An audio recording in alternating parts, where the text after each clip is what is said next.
Hello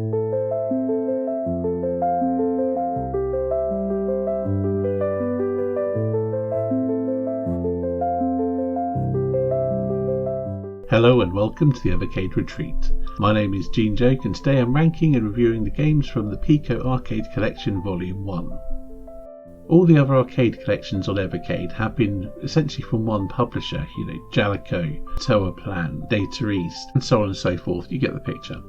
Much like the console collections, these are games that were developed and published by, Unico, Electronic Devices Italy, or Art and Magic.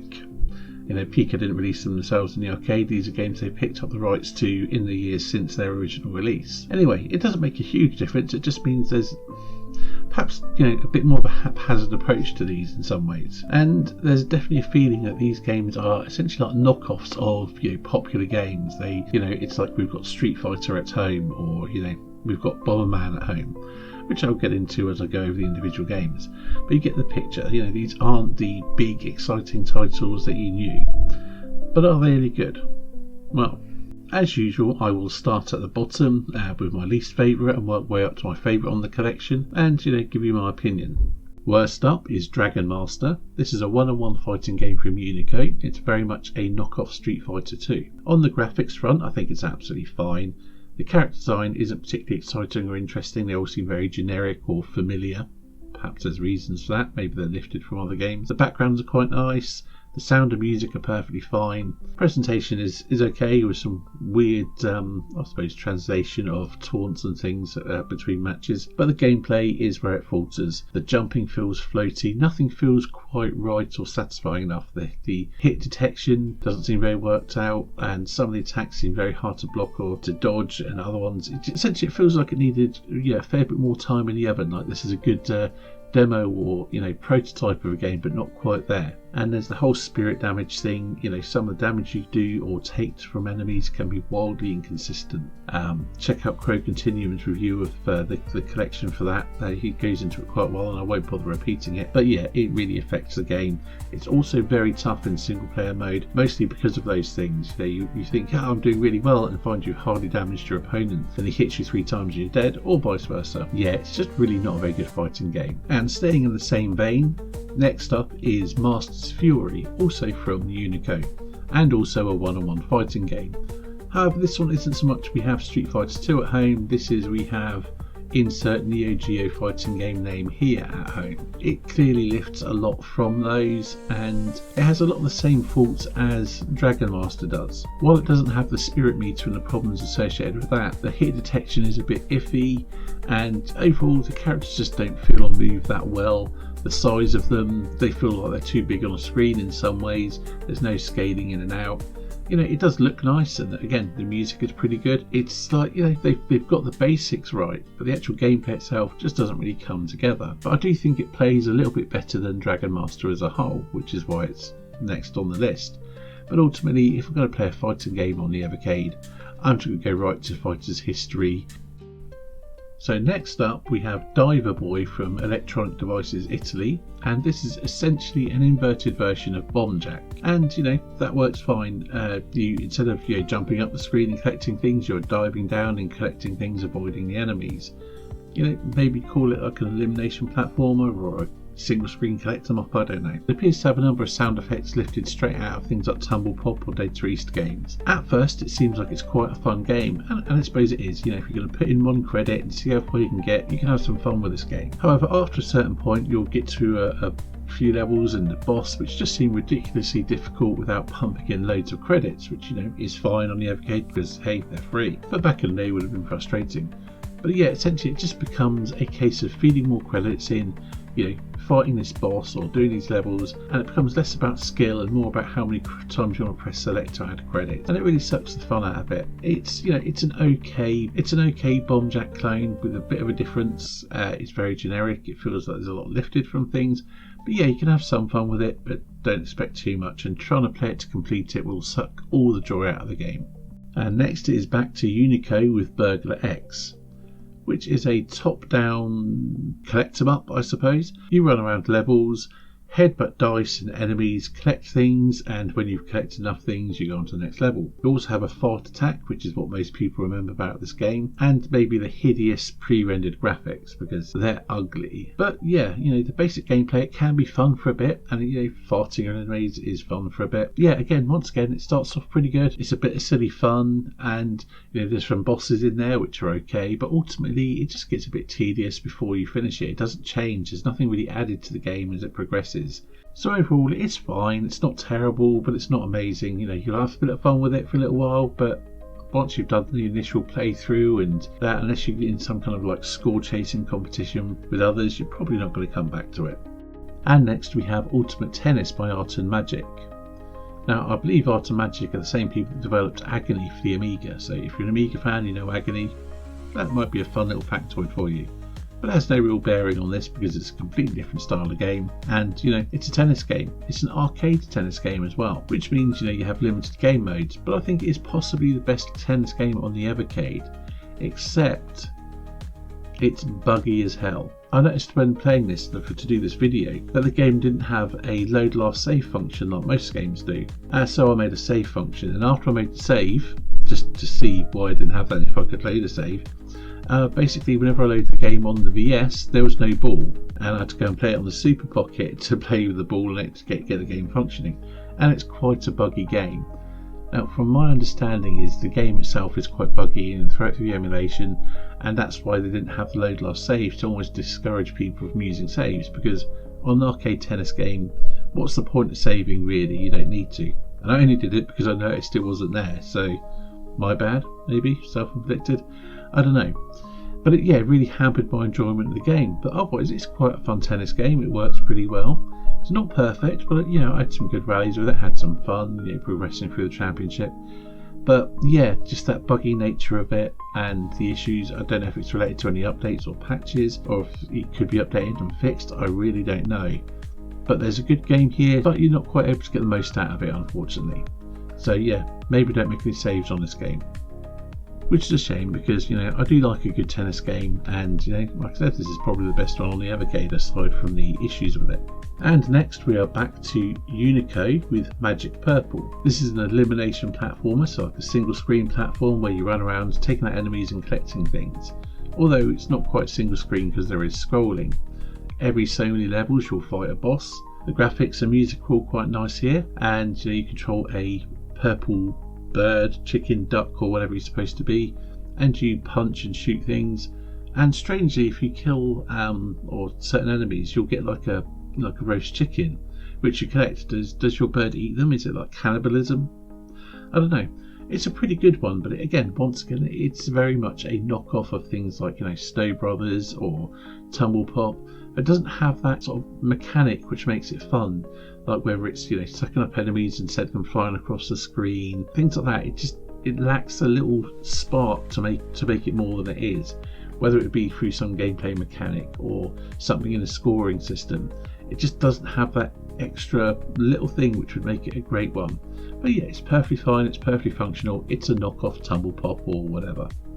And staying in exactly the same lane, we have Fancy World Earth of Crisis, also by Unico, and I believe this came out before Magic Purple. Now this once again is an elimination platform, however this is strictly single screen, and is very much a Tumble Pop like game. I think there's even some sound effects out of Tumble Pop lifted, or maybe it's in the other one, I don't know. They sort of blend in a little bit despite the differences. Now this one, again, it has the same flaws as Magic Purple. It's perfectly fine, but it just lacks that spark. You can play it for a bit, but it doesn't keep you excited the same way some of these other games do, if you even like elimination platformers. So yeah, it's Tumble Pop at home, and it's perfectly fine, but it doesn't suffer with some of the issues like I mentioned with Diver Boy, where it kind of just ramps up the difficulty. It stays fairly playable and enjoyable. So yeah, it's an okay elimination platformer, but when you've got better games of the genre, this one I won't say it falls flat, but it's not amazing, but it's fine. Next up we have Steel Force, which I believe is also by Electronic Devices Italy. It's a top-down arcade shoot-'em-up. It looks a lot like the Alien Breed games, but it definitely plays a bit differently. It's much more arcadey. It is a run and gun, but top-down one. Is it still a run and gun because you're running around and shooting things? Or does the run and gun have to be like a side scroller like, you know, Middle Resistance or Contra? Whatever. It's an action shoot 'em up thing. And it's fast and frantic action. The graphics are pretty nice. The music's alright, not the best, but it suits the mood. You know, you run through levels and, you know, you'll fight bosses, and yeah, it's good fun stuff. There's constant arrows pointing you towards the exits, which you need to follow and rush, because this isn't a game where you take your time. There is a time limit, and if you do, you die and start over. Just keep moving and keep on shooting. It's fast, frantic action. It is quite janky in places, I swear, but when you move diagonally you move faster than if you're moving in a straight direction, but it's janky fun. I mean, there are criticisms I can level at it, but I can just play it and have a blast, you know. The bosses are wildly inconsistent. Some are really tough, some are really easy. There's no real rhyme or reason to it. It just feels like it's a bit underdeveloped in some shape or form, but fortunately in a way that you can still have fun with. To be perfectly honest, it feels like they maybe tried to make more of an Alien Breed-like game, a more slower paced, thoughtful, you know, arcade action game, and I realised it probably wouldn't make for a good arcade game, and cut it down and made it into a more of a blaster. You know, you don't actually use keys to unlock doors like in Alien Breed or Gauntlet, you just blast through them. And everything is designed to keep you moving, to keep the pace frantic, but there's just little signs which suggest it might have been a more sort of sedate, thoughtful game, and I realised it just wouldn't work in the arcades. And this is what we ended up with. Could have done with some more polish for sure. It is a good fun action blast, nothing more, nothing less. And finally, my favourite game on the collection is The Legend of Silk Road. It's a Unicode game, and it's a side-scrolling beat-em-up, you know, in the vein of like Golden Axe and things. You've got your weapons, you've got your magic, and yeah, surprisingly, it's a good one. Visually, I don't really like the style. The pre-rendered graphics don't really have that much appeal, but again, they're functional, they do the job well enough. In some places they can look quite good. I remember watching a video by Matt McMuscles, and he mentioned it, and he said, oh, this is this beat 'em up called Legend of Silk Road, which I haven't played because it looks like this. And I think he's missing out, because it's a genuinely fun game. You have some Street Fighter style special moves for the characters, which is a little bit unusual for a side-scrolling beat-em-up, but again, it works. And there's really nothing to complain about. It's not original, but it does what it does very well. And I would even go as far as to say it's one of the best beat-em-ups on the Evercade. No, maybe not the best, and if you count the EXP with things like Final Fight and Captain Commando, yeah, it's not beating any of those, but it is one of the better ones, and really surprised me at how good it was, because I had low expectations. It also seemed quite funny because one of the enemies looks to me like a Pokemon, was it Cubone? It also has, you know, some branching paths you can take on your way through the game, giving I suppose a little bit more replayability. In my opinion, the best game on the collection and one of the best beat-em-ups on the Evercade, at least that we have so far. So taking Piko Arcade Collection 1 as a whole, it is a mixed bag, and it's probably more, you know, average to poor than there is genuinely good, and the likelihood of anyone having nostalgia for these games is probably quite remote, because most of them are pretty unheard of. Even so, there is fun to be had, and I think as a money value proposition and gameplay hours you can get out of it, there's quite a lot on offer here, if you can be bothered with them, or if it has appealed to you. Personally, I think Legend of Silk Road and Steel Force are probably good enough to warrant the cart alone.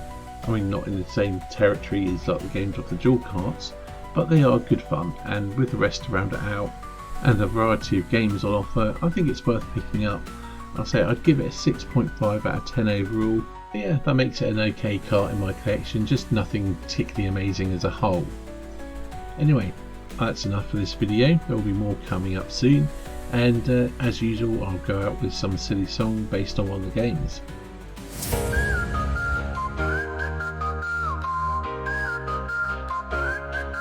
In the shadows of the night, she creeps through the city while it sleeps. Burglar X, the fletching thief, silent but violent, hear her queef.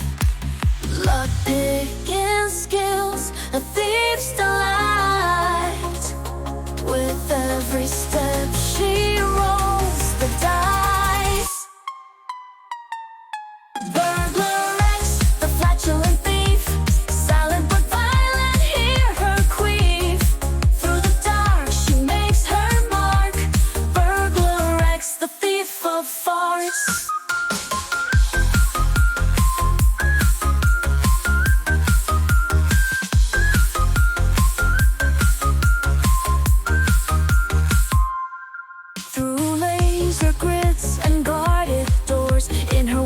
no trace of flaws. With a grin, she takes the prize. Under the radar through disguise. Lock-picking skills, a thief's delight. With every step she rolls the dice. Burglaress, the flatulent thief, silent but violent, hear her queef. Through the dark she makes her mark. Burglaress, the thief of farts. She's got the gadgets, got the plan. In the game she's the woman. A high so clean, it's like a dance. In the shadows, take your chance. Lock-picking skills, a thief's delight. With every step she rolls the dice. Burglaress, the flatulent thief, silent but violent, hear her queef. Through the dark she makes her mark. Burglaress, the thief of farts.